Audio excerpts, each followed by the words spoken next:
Rampurhat Katwa rail পরিষেবার দাবিতে আহমেদপুরে যাত্রী কল্যাণ সমিতির স্মারকলিপি। বীরভূমের আহমদপুর কাটোয়া তারাশঙ্কর প্যাসেঞ্জার্স ওয়েলফেয়ার অ্যাসোসিয়েশনের পক্ষ থেকে রেল পরিষেবার দাবিতে স্মারকলিপি দেওয়া হল। যাত্রীদের দীর্ঘদিনের দাবি রামপুরহাট ও কাটোয়া স্টেশনের মধ্যে আহমদপুর হয়ে সরাসরি ট্রেন চালু করা হোক। এদিন সমিতির পক্ষ থেকে পূর্ব রেলের হাওড়া ডিভিশনের অ্যাডিশনাল রেলওয়ে ম্যানেজারের কাছে আনুষ্ঠানিকভাবে এই দাবি জানানো হয়। সমিতির তরফে জানানো হয়েছে, বর্তমানে যাত্রীদের চরম ভোগান্তি পোহাতে হচ্ছে। বিশেষত প্রতিদিন অসংখ্য যাত্রী রামপুরহাট থেকে আহমদপুর, কাটোয়া এবং তার আশপাশের এলাকায় যাতায়াত করেন।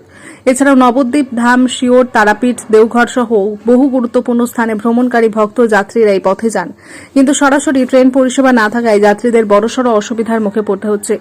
স্মারকলিপিতে বলা হয়েছে, রামপুরহাট, আহমদপুর, কাটোয়া রুটে সরাসরি ট্রেন পরিষেবা চালু হলে স্থানীয় যাত্রীদের দীর্ঘদিনের সমস্যার সমাধান হবে। পাশাপাশি প্রতিদিন হাজার হাজার মানুষ উপকৃত হবেন।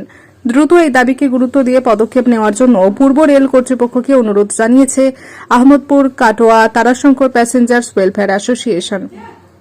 Janakantha TV news, Birbhum. আপনার জেলার সবশেষ খবর পেতে চোখ রাখুন জনকণ্ঠ টিভির ফেসবুক পেজে এবং ফলো বাটনে ক্লিক করুন।